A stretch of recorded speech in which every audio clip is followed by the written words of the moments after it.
الحمد للہ رب العالمین والصلاة والسلام علی نبینا محمد وعلی آلہ وصحبہ اجمعین۔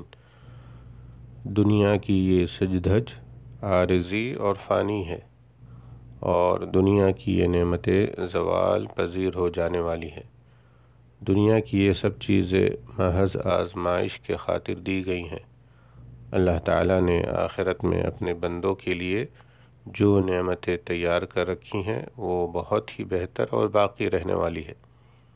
رسول اللہ صلی اللہ علیہ وسلم قدرت کے باوجود دنیا میں سب سے زیادہ زاہد تھے۔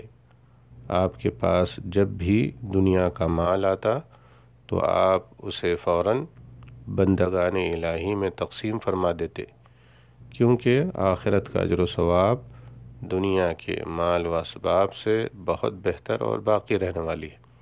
اللہ تعالیٰ کا فرمان ہے وَلَا تَمُدَّنَّ عَيْنَيْكَ إِلَىٰ مَا مَتَّعْنَا بِهِ أَزْوَاجًا مِّنْهُمْ زَهْرَةَ الْحَيَاةِ الدُّنْيَا لِنَفْتِنَهُمْ فِيهِ وَرِزْقُ رَبِّكَ خَيْرٌ وَأَبْقَىٰ، اور آپ اپنی نگاہیں ان چیزوں کی طرف نہ اٹھائیں جو ہم نے ان میں سے مختلف لوگوں کو آرائش دنیا کی دے رکھی ہیں، تاکہ ان کے ذریعے سے انہیں آزما لیں۔